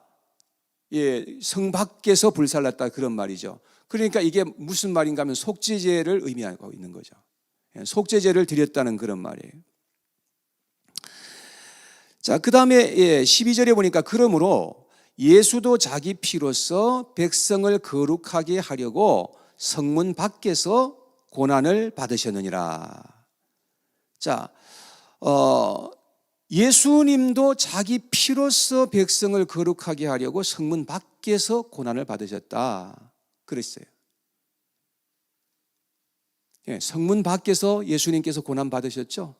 그러니까 예수님은 예루살렘 성 안에서 십자가에 달리신 것이 아니라 성문 밖에 끌려나가서 거기에서 십자가에 못 박혀 돌아가셨다는 것입니다. 그러니까 예수님께서 우리를 위해서 속죄제를 드려주셨다는 그런 말씀이에요.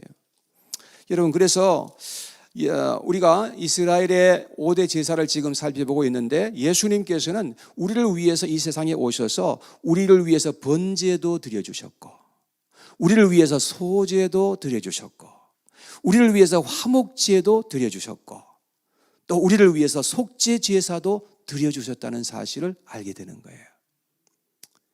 왜? 우리의 모든 죄를 완벽하게 예수님께서 담당해 주시려고. 주님께서 그와 같이 제사가 되었다는 거예요. 예수님은 제사장도 되시고 제물도 되시고 제사도 되신 거예요. 완벽하게 우리를 위해서 영원한 한 제사를 드려주시기 위해서 주님께서 그렇게 하신 거죠. 그런데 우리는 이 세상에 살면서 구원받은 하나님의 백성들이지만 여전히 실수하고 하나님 앞에 범죄하고 허물을 드러낼 때가 있다는 것입니다. 그리고 그런 허물이 반복될 때가 있다는 것을 우리가 압니다. 그래서 자칫하면 우리가 죄로 말미암아서 우리가 올무에 걸릴 수 있고, 내 자신에게 자꾸 실망할 때가 있어요. 그리고 영적으로 우리가 무기력해질 수가 있다는 것입니다. 여러분, 이럴 때 우리가 어떻게 해야 되는 것입니까? 이럴 때에 우리가 예수 그리스도를 바라봐야 되는 거예요. 우리가 죄를 범해놓고 자꾸 죄에 우리가 함몰되기가 쉬워요. 죄를 자꾸 바라봐요. 내 자신을 자꾸 바라봐요. 내 자신의 부족함과 연약함 때문에 실망해요. 그러면서 자꾸 죄에 포커스를 하다가 보니까 나도 모르게 죄에 그냥 깊이 함몰되어 가지고 무기력하게 한 그런 영적인 생활을 할 때가 있어요. 여러분, 그렇게 하는 것이 아니라 죄를 범했으면 범했을수록 우리가 연약하다고 느끼면 느낄수록 우리가 예수님을 더 바라봐야 되는 거예요. 예수님을 더 주님께 초점을 맞춰야 되는 거예요. 그래야 우리가 죄에서부터 벗어날 수 있죠. 죄를 범했다고 해서 자꾸 우리가 죄를 생각하고 내가 죄를 범했지, 또 범했네, 그러면서 자꾸 죄를 생각하고 묵상하면요, 거기에 깊이 빠져들어가 버려요. 그냥 그 올무에 걸려서 거기서 꼼짝 못하게 되는 거예요. 우리가 범죄했을 때 우리는 빨리 우리가 주님을 향해야 돼. 예수 그리스도께로 나가서 우리가 그 주님을 바라볼 수 있어야 되는 것입니다. 여러분, 그렇게 위대했던 사도 바울도 죄와 싸워서 영적인 싸움을 계속해서 싸웠던 것을 볼 수 있어요. 오늘 아침에 우리 한 군데는 찾아보겠습니다. 로마서 7장에 있는 말씀을 다 같이 한번 찾아보겠습니다.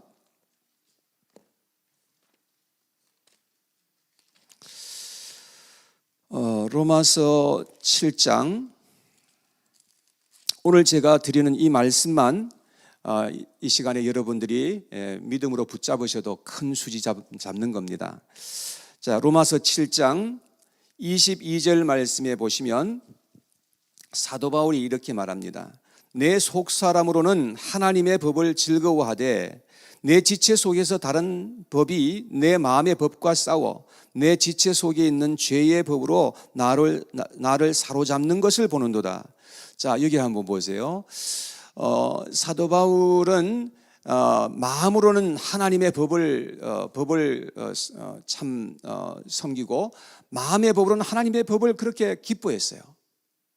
근데 또 다른 법이 자기를 자꾸 사로잡아 오는 것을 본다는 거예요. 이 자기의 있는 마음에 이 하나님을 사랑하는 그 하나님의 법과 또 다른 죄의 법이 나에게 자꾸 와서 싸움을 거는 거예요. 나를 자꾸 괴롭히고 나를 향해서 도전하고 그러면서 영적인 싸움이 일어나고 있는 것을 볼 수 있습니다.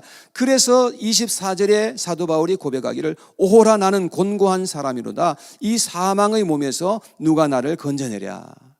여러분, 얼마나 그야말로 사도 바울이 고통스러웠는지 모릅니다. 나는 곤고한 사람이로다. 우리 영적인 싸움을 싸다 보면 곤고합니다. 이렇게 새벽에 나오는 것도 이것도 영적인 싸움 중에 한 가지거든요. 육체는 피곤하죠. 곤비합니다. 우리가 어떻게 하든지 영적으로 살아보려고 새벽을 깨워서 이렇게 나오는 것 아닙니까? 영적인 싸움이에요. 여러분, 그래서 사도 바울은 이 사망의 몸에서 누가 나를 건져내랴 하면서 탄식하는 겁니다.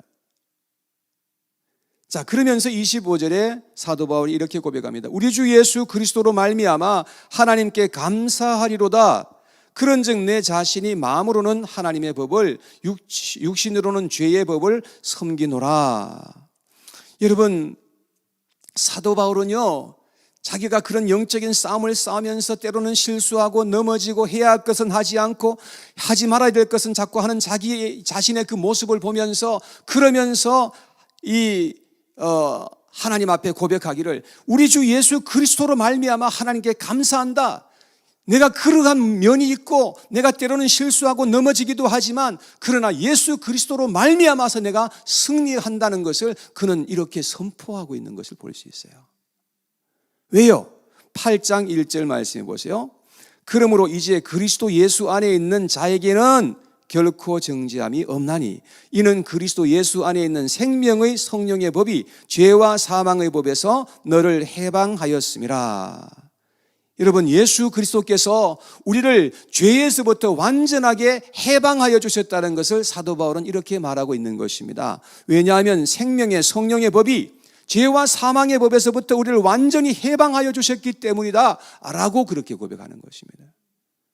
그렇기 때문에 우리가 죄에 넘어졌다고, 때로는 우리가 실수해서 넘어졌다고, 우리가 참 범죄해서 그렇게 고통스러워하면서 그런 가운데 있다고 해서 그것 때문에 우리가 함몰되는 것이 아니라, 그것 때문에 우리가 좌절하고 쓰러지는 것이 아니라, 그러한 가운데서도 주님을 우리가 바라볼 때에 주님 때문에 우리가 승리자가 되는 것이구나 라고 하는 이 놀라운 고백이 있어야 된다는 사실입니다.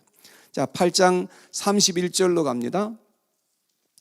31절에 보면 그런즉 이 일에 대하여 우리가 무슨 말하리요? 만일 하나님이 우리를 위하시면 누가 우리를 대적하리요? 여러분, 하나님이 우리를 위하시고 우리를 사랑하고 계신데도 불구하고 자꾸 우리를 대적하는 역사가 있는 겁니다. 사단 마귀가 계속해서 우리를 괴롭히고 우리에게 싸움을 걸고 도전하고 있는 것입니다. 그러나 그렇게 해도 소용이 없다는 말이죠. 누가 우리를 대적하리요? 33절에 누가 능히 하나님께서 택하신 자들을 고발하리요? 여러분, 사단 마귀는 계속해서 우리를 고발하고 참소하고 있는 것을 볼 수가 있습니다. 끊임없이 우리에게 속삭일 것입니다. 너는 안 돼. 너는 죄인이야. 너는 실패했어. 계속해서 우리를 향해서 참소하고 있는 것입니다. 34절에 보니까 누가 정죄하리요? 그렇습니다. 사단 마귀는 끊임없이 우리에게 정죄하고 있는 것입니다. 그러나 사도 바울은 이렇게 말합니다. 누가 정죄하리요? 죽으실 뿐 아니라 다시 살아나신 이는 그리스도 예수시니 그는 하나님 우편에 계신 자요 우리를 위하여 간구하시는 자시니라. 자, 여기 보세요. 예수님은 저와 여러분들의 모든 죄악을 짊어지시고 다 하나님께서 예수님에게 우리의 모든 죄와 허물을 담당시키셨다고 했잖아요. 그리고 예수님께서는 그 죄를 짊어지시고 십자가 위에서 아무 죄도 없으시지만 완벽하신 그런 분이시고 거룩하신 하나님이시지만 그러나 우리를 위해서 십자가에서 피를 흘리시고 고난받으시고 십자가에서 죽으셨다는 말이에요. 그런데 죽음으로 끝난 것이 아니잖아요. 그런데 그 예수님께서는 다시금 살아나신 자요, 하나님 우편에 계신 자요. 여러분, 예수님 부활하실 뿐만 아니라 지금 하나님 우편에 계셔서 뭐 하십니까? 우리를 위해서 끊임없이 간구하시는 자시니라. 끊임없이 우리를 위해서 중보하고 계시고 탄식하시면서 여러분과 저를 위해서 기도하시는 분이 예수님이시기 때문에 우리가 예수님 때문에 지금 이렇게 살아갈 수 있고 예수님 때문에 우리가 승리자가 된다는 것을 우리가 알아야 된다는 것입니다. 자, 그런데 35절 말씀해 보세요. 누가 우리를 그리스도의 사랑에서 끊으리요? 환난이나 곤고나 박해나 기근이나 적신이나 위험이나 칼이랴. 기록된 바 우리가 종일 주를 위하여 죽임을 당하게 되며 도살당할 양같이 여김을 받았나이다 함과 같으니라.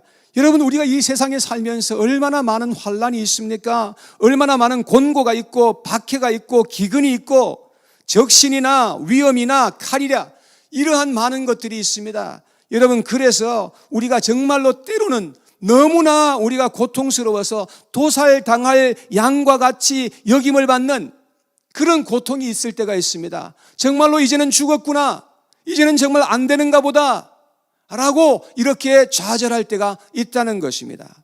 이런 그 고통 속에서 이 세상에 살아갈 것이지만, 그러나 여러분 37절에 보세요. 그러나 이 모든 일에 우리를 사랑하시는 이로 말미암아 우리가 어떻게 해요? 넉넉히 이기느니라 라고 말씀하고 있습니다. 여러분, 우리는 예수 그리스도께서 우리를 얼마나 사랑하시는지 그 사랑하시는 예수 그리스도로 말미암아서 우리가 이 세상을 이기되 넉넉하게 이길 수 있다는 것을 사도 바울은 고백하고 있는 것입니다. 그리고 38절에 사도 바울은 말합니다. 내가 확신하노니, 뭘 확신한다는 것입니까? 사망이나 생명이나 천사들이나 권세자들이나 현재일이나 장래일이나 능력이나 높음이나 기쁨이나 다른 어떤 피조물이라도 우리를 우리 주 그리스도 예수 안에 있는 하나님의 사랑에서 끊을 수 없으리라. 여러분, 사도 바울은 이 사실을 확신한 거예요. 내가 아무리 때로는 실수하고 넘어지고, 내가 때로는 아무리 하려고 하는데도 불구하고 때로는 실수하고 또 넘어지는 거예요. 내가 죄를 범하지 않으려고 하는데 또 넘어지는 거예요. 그럴 때도 있지만, 그러나 내가 확신하노니, 그러한 가운데서 영적인 싸움을, 때로는 공방전을 벌이면서 그렇게 엎치락뒤치락 하는 때도 있지만, 그러나 결국은 나를 사랑하시는 예수 그리스도께서 나와 함께 하시고 나를 너무나 사랑하시기 때문에 그 사랑에서 그 어떤 환경도 어떤 사람도 나를 끊어놓을 수 없다는 이 사실을 확신하면서 사도 바울은 살았던 거예요. 우리도 이 세상에 살아가면서 여러분, 어떠한 어려운 가운데 살아갈지라도 이 확신 하나만 가지고 살아간다면 우리의 믿음이 결코 흔들리지 않을 줄로 저는 믿습니다. 여러분, 하나님께서 우리를 어떠한 사랑으로 사랑하셨는지 하나님께서 그 아들을 제물로 보내주셨어요. 그 아들이 창조주이세요. 우리를 지으신 창조주이시고 이 세상의 만물을 창조하신 창조주이신데 피조물에 의해서 그렇게 고통당하시고 죽었잖아요. 왜요? 바로 여러분과 나를 사랑하셨기 때문이요, 우리를 살려내시기 위해서요. 주님께서 그와 같은 일을 행하셨다는 사실을 성경은 우리에게 말씀해 주고 있잖아요. 구약과 신약이 다 똑같은 얘기예요. 하나님이 우리를 어떻게 사랑하셨는지와 우리를 어떻게 구원해 주셨는지를 말씀하고 있는 거잖아요. 우리는 이 죄를 범했을 때에 자꾸 죄에 포커스를 맞추려고 그래요. 왜냐하면 사단 마귀가 참소하기 때문에 그래요. 사단 마귀가 자꾸 우리에게 속삭이잖아요. 정죄하잖아요. 너는 안 돼. 너는 틀렸어. 너는 가치 없어. 너는 실패자야. 라고 자꾸 우리를 정죄하니까 자꾸 우리가 그 소리를 들어요. 그래서 우리가 자꾸 영적으로 무기력 속에 빠져들고 그야말로 그냥 한숨만 나오고 그렇게 살아가는 것입니다. 여러분, 그렇게 우리가 살아갈 것이 아니라 우리는 그럴수록 예수님께 포커스를 하고 예수님께 와야 하고 예수님께서 나를 위해서 행하신 일들을 우리가 묵상하고 예수님의 그 사랑의 깊이와 높이와 넓이와 그 크기를 우리가 자꾸 묵상해야 돼요. 자꾸 성경에서 그 하나님의 사랑을 찾아내야 돼요.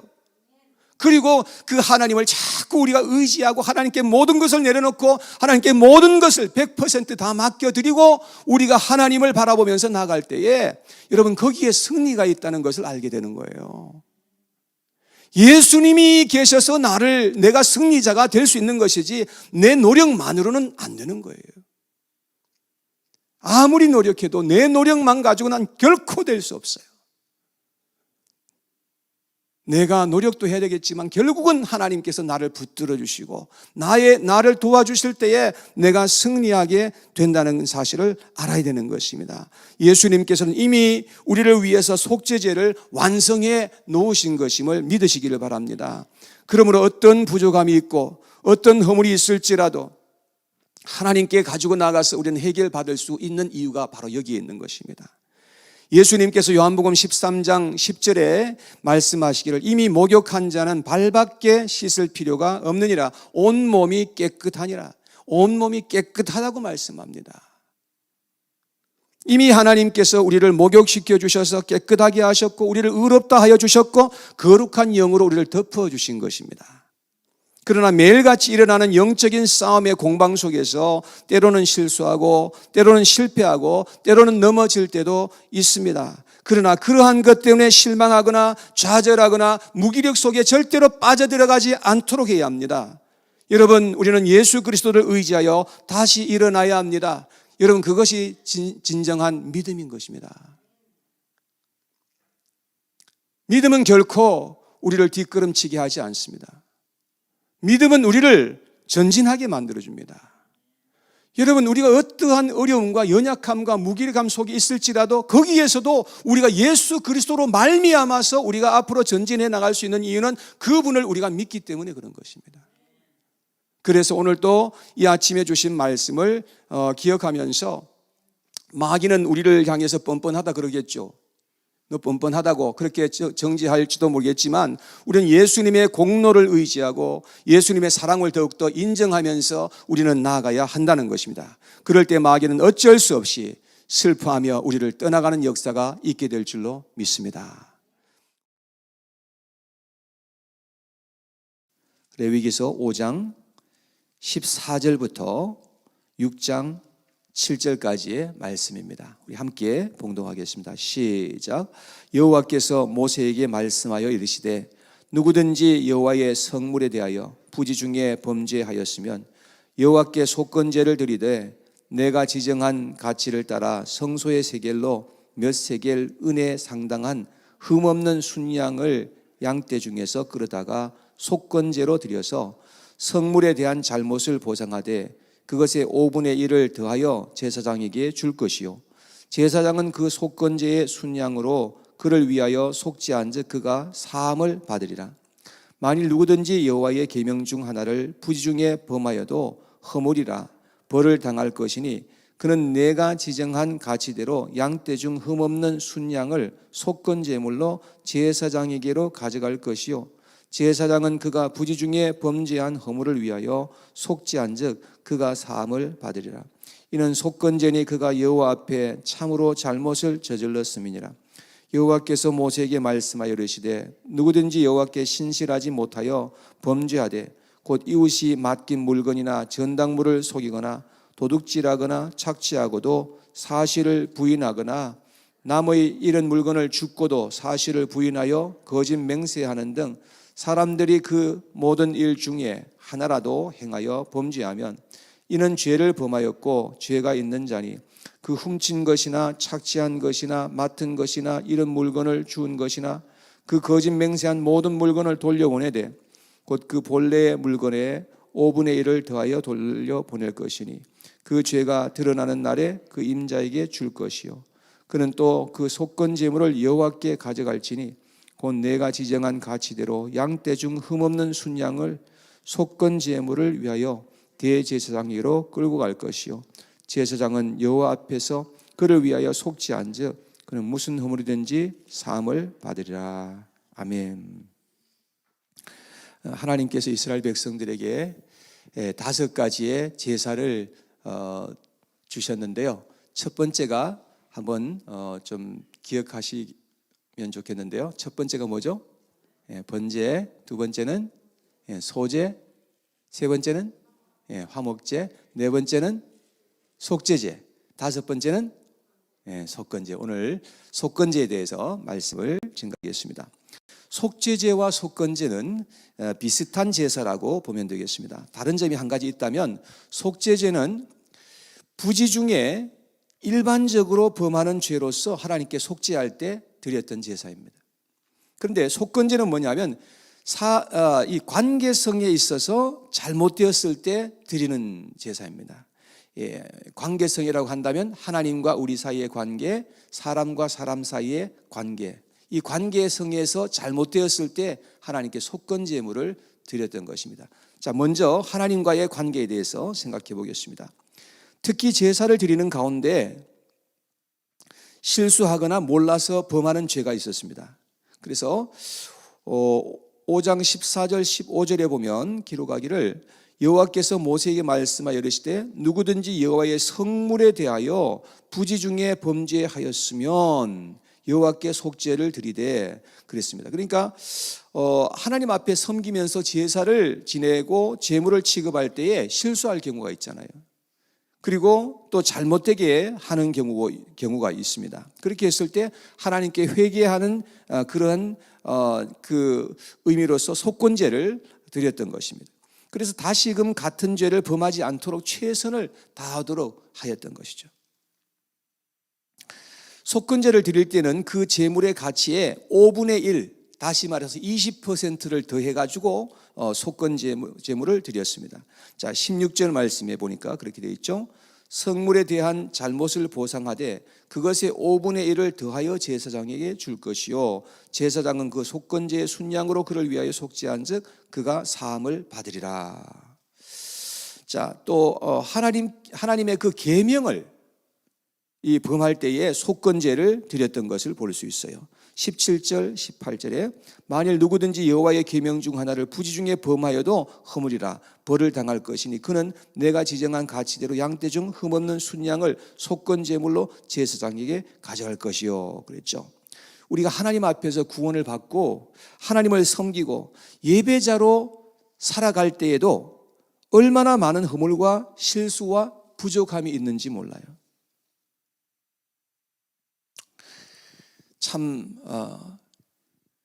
교회는 죄인들이 모이는 곳이라서 참 문제가 많아요.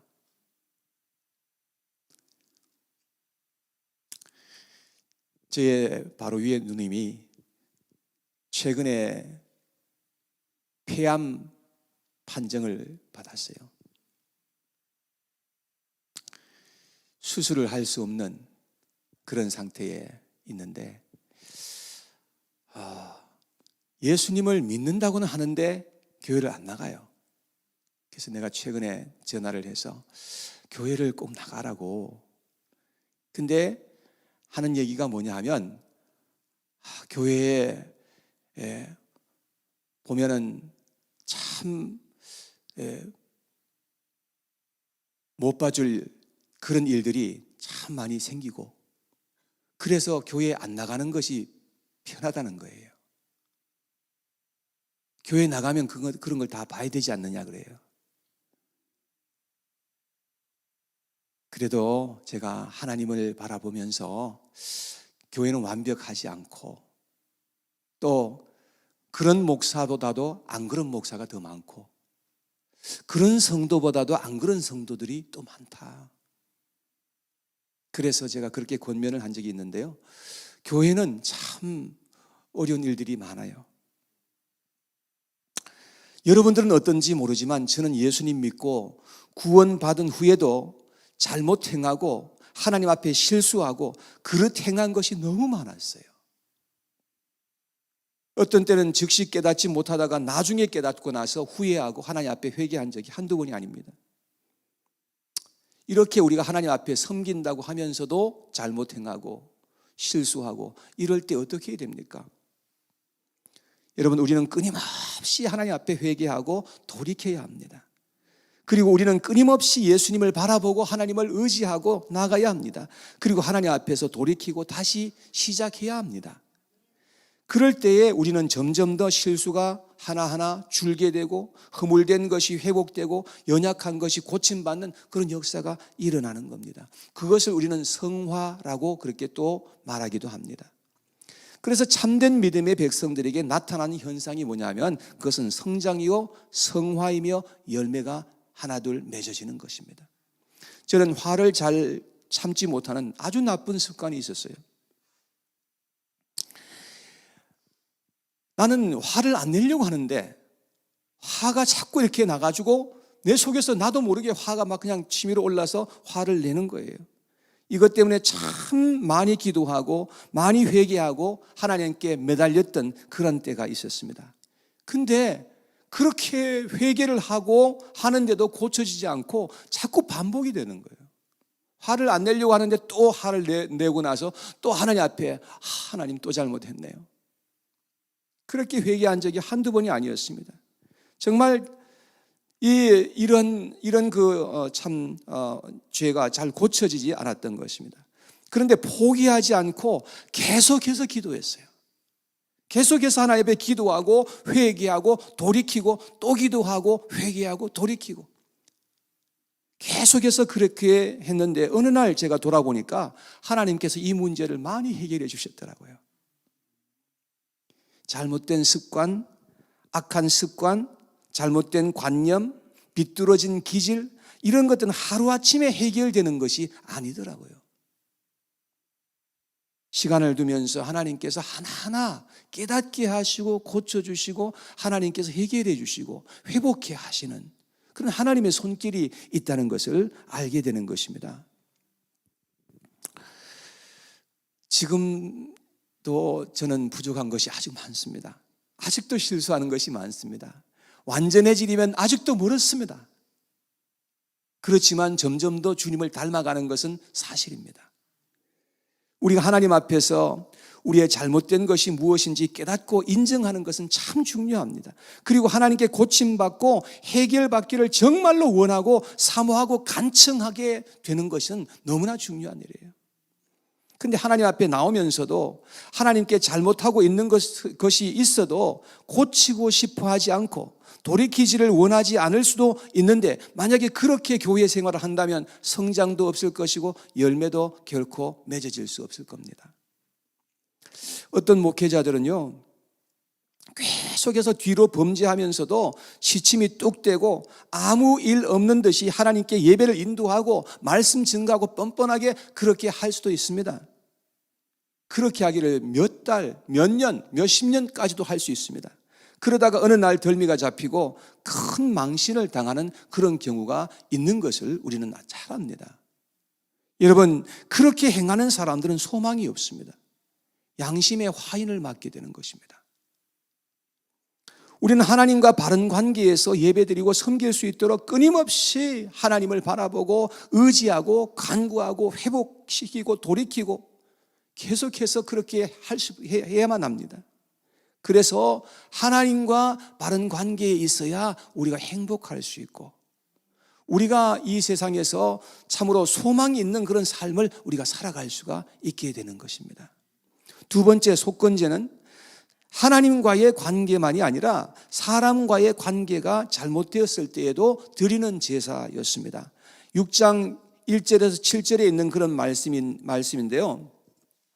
사람들에게 예를 들어서 속이거나 약속을 했는데 약속을 어기거나 손해를 끼쳤을 때에 속건제를 드리는 것입니다. 그래서 자기가 5가지를 손해를 끼쳤다고 한다면 거기에 5분의 1을 더해서 그렇게 해서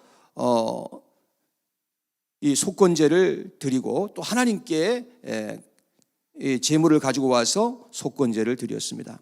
그렇게 해서 사람들과의 관계도 바로하고 회복하게 하시는 것을 볼 수 있습니다. 그래서 우리는 최선을 다해서 다른 사람들에게 물질적으로나 정신적인 손해를 끼쳤을지라도 우린 거기에 대해서 우리가 정말로 돌이켜야 합니다. 그 속건제를 드려야 되는 것입니다. 그러나 어떻게 하다 보니 손해를 끼치게 되었다면 나도 모르게 손해를 끼칠 수가 있고 내가 부족했기 때문에 손해를 끼칠 수가 있는 거잖아요. 그렇게 되었다면 살면서 손해 끼친 것 이상으로 갚으려는 마음과 노력이 꼭 필요합니다.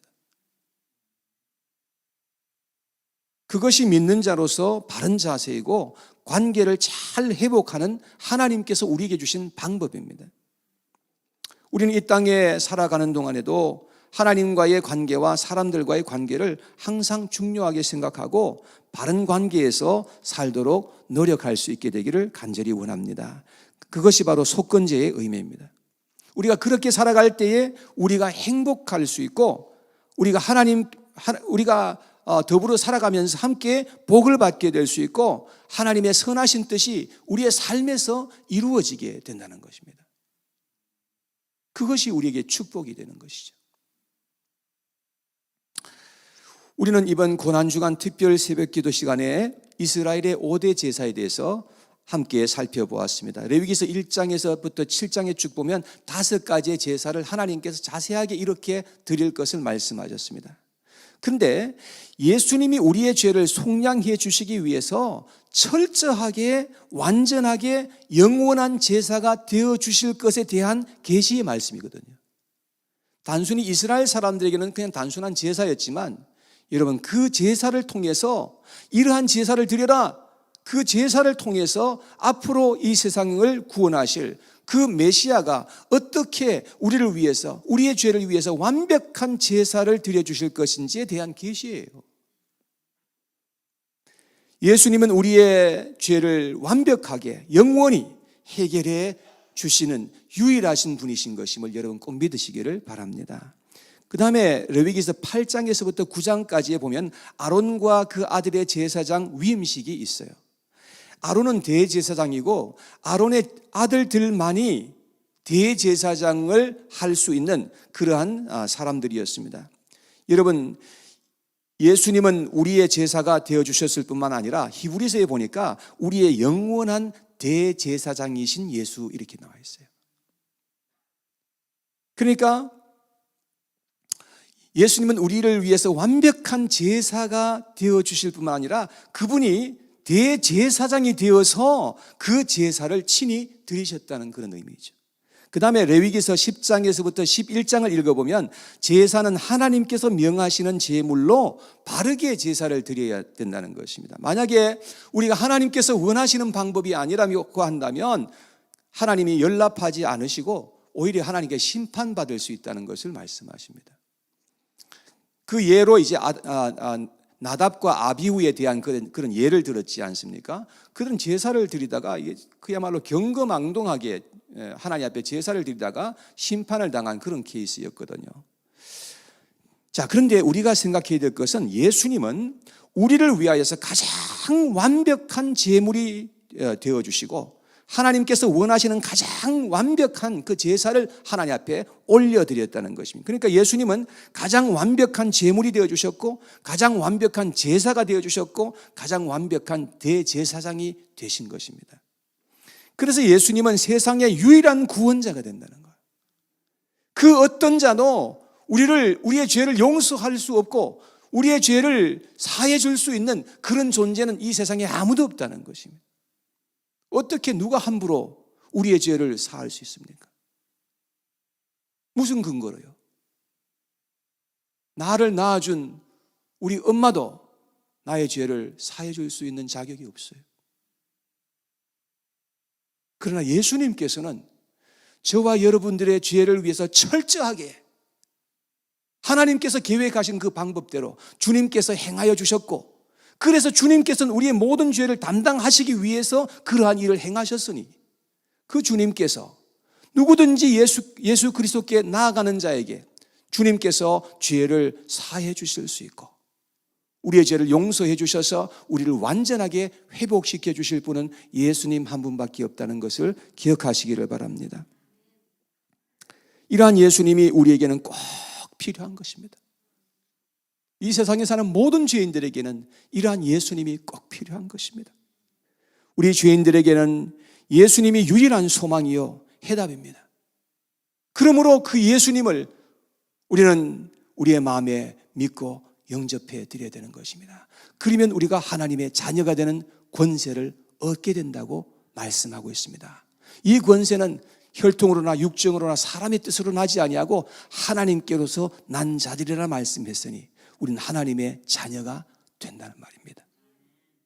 이런 놀라운 은혜가 여러분과 저에게 있음을 꼭 기억하시고, 여러분 예수님 안에서 사시고 예수님을 위해서 사시고 예수님과 함께 동행하시는 그런 복된 인생을 살아가시기를 주님의 이름으로 축복합니다.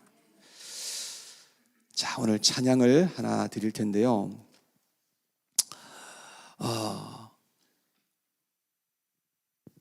오늘은 이 찬양을 드리시고 제가 마지막 기도를 또 하고 그럴 텐데, 여러분 주님 앞에 말씀을 들으시고 헌신하시기 바랍니다. 제단 앞으로 이렇게 나오셔서 정말 여러분들이 간절한 마음으로 주님 앞에 기도했으면 좋겠습니다. 아마 이 시간은 예수님께서 대제사장의 그 관저에서 아마 재판을 받고 있을 그런 시간이었을 것입니다. 잠시 후에 빌라도에게로 갑니다. 빌라도에 가서 거기서 재판을 받고 오전 9시에 십자가에 달리셨죠. 그리고 6시간 동안 십자가 위에서 고통당하시다가 마침내 예수님께서 운명하셨습니다. 그 예수님을 우리 마음속에 깊이 묵상하고 그 주님을 더 알기를 원하고 그 주님을 더 섬기기를 원하고 주님을 더 사랑하고자 하는 그런 간절한 마음이 우리에게 있기를 원하는 것입니다. 그리고 그 주님 앞에 내가 이제 살면서 헌신하고 그 주님을 따라가는 그런 복된 인생이 될 것을 주님 앞에 헌신하는 그런 시간이 되었으면 좋겠습니다. 그래서 주님의 인도하심 속에서 기도하시고, 그리고 또 서로를 위해서 또 기도해 주셨으면 좋겠어요. 혹시 또 이렇게 감동이 되시면 우리 다가가서 기도해 주시고, 그렇게 하는 시간 되기를 바랍니다.